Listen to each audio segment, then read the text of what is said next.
the central bank at Fasola today is quite significant. Reason because, as the whole state knows, the fund we use in building Fasola is a loan that we got from the CBN sometimes around 2 years ago, and we now use it for all what you have seen, this productivity that we are seeing in Fasola today. And what that means is that they were able to come to Fasola today to evaluate, to see where the fund has gone to, whether we've used it for the right thing or not, whether we have spent the money judiciously, whether what we planned to use the money on is exactly what we use the loan on. And they've seen it themselves, they've done their validation, and they were wowed. I think that's the word I can use, not because of anything, but because of what they see. You know, they saw what we've used the fund for compared to what we said we're going to use it for. And I think it's even beyond their imagination what they have seen today. What they've mentioned is that in the past, you know, when this kind of loan were gotten, there is rarely used for what the purpose that it was gotten for. But for us in Oyo State, under the leadership of His Excellency Governor Oluwaseyi Makinde, we have been able to use the fund judiciously. So we are not our own evaluator. They are the evaluator, so they've come to evaluate, and they said we passed.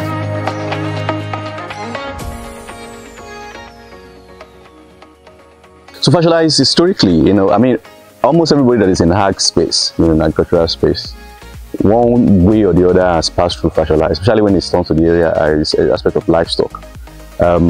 Historically, it's been built to become a livestock hub for your state and possibly for the whole of the Southwest. A lot of experiments were taking place here, a lot of scientific work, a lot of PhD holders today in livestock have some of their researches done in this particular location. In the wisdom of our great-grandfathers, our fathers, they chose this place. And it's been left moribund, you know, for over 30 years. What we've done now is to bring back the glory of Fasola. But the major difference in what we are doing and what was done was that this place was run primarily by public sector for a very long time. But now, as you have seen, you've seen a lot of private sector that are here now that have done significant work. So we're building 3 greenhouses. Each of those greenhouses sits on 8,000 square meters, and primarily to grow tomatoes.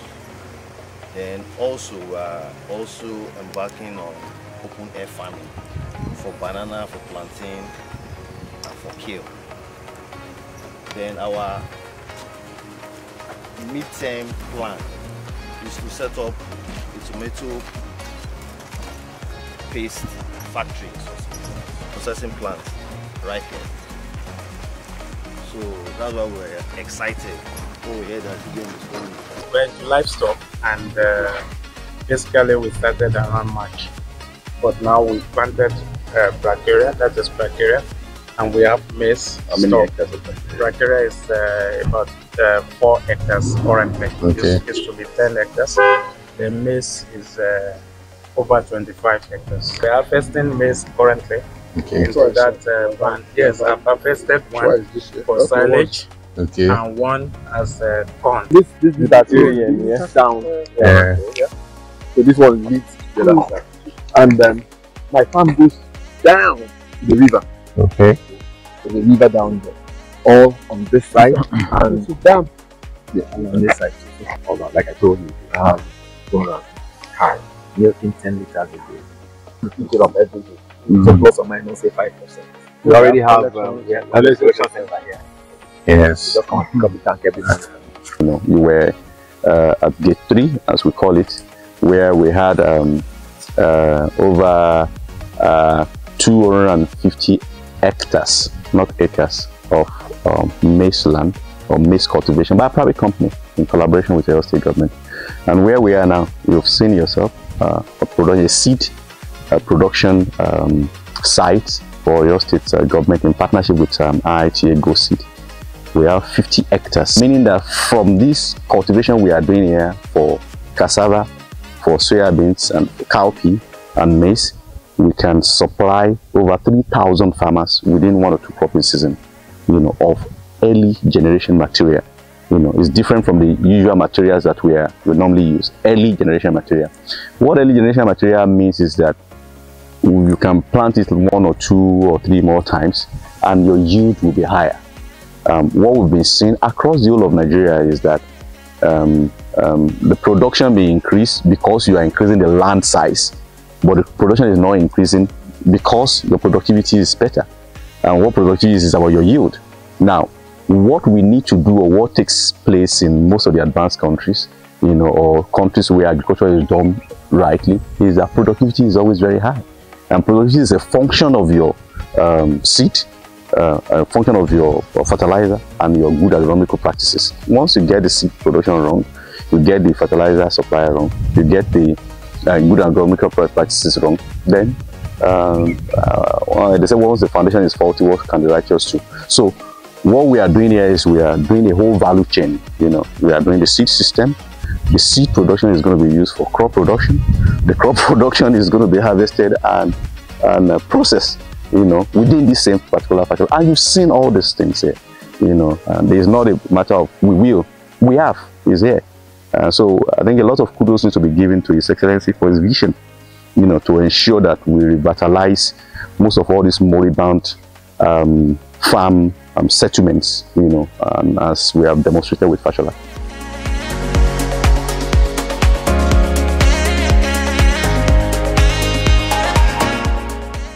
So from the time of His Excellency conceptualized the idea of this place, he has put in perspective sustainability, which is what you are making reference to. Now, the sustainability dimension of this place is the private sector, okay? Because it's private investment that is coming. What we do, or what we have done as a state, is to create the enabling environment, build the infrastructure, do the soft infrastructure, the hard infrastructure, the ancillary ones, which we have done, you've seen them. And that is creating the attraction for the private sector to come and invest their money. And this is a private sector investment. This is a private sector investment. All the maize, the grain we've seen, they are private sector investment. All these factories, the equipment you are seeing, the greenhouses you're seeing here, they are all private sector investment. And that is the sustainability. If I'm bringing my fund, I want to ensure profitability. I ensure that the staffing is right. I ensure that the money is not going down the drain. I ensure that the staff are doing what they need, because I'm hoping to recoup my fund back or to become profitable at a particular point in time. But if it is a public sector that is done it, if I would say it in Yoruba, Ogota, you understand? So, but this one as a private sector, or Ogota, because in reality, it got the loan, probably at interest, and we want to ensure that things function very well. So that is our sustainability plan. This whole Fasola is going to be private sector driven. Having said that, it's also that we need to also mention that this is going to be done in collaboration with the government. So the government also have a say because it's their land. Of course, this lease is for over a period of time, renewable, but the government will be continue to oversee to ensure that it is used for what it's meant for. The lease of many of these places has been paid by private sector, is on lease, both the land and the factory, but the lease is spread over 20 years. Okay, they've made some payment, but they will be paying over 20 years. This is a income revenue stream for the government for the next 20 years. But in reality, the private sector is the one that will be doing what is necessary to make this revenue come up. Beyond that, tax, government needs to be coming here to come and get tax as well. People will be employed, but they're already being employed, not that they will be employed. We saw the numbers of people that are here and there and doing this and that. So that is there. So that to me is critically the sustainability plan, the private sector leadership. Everything the governor has said he will do, he has done.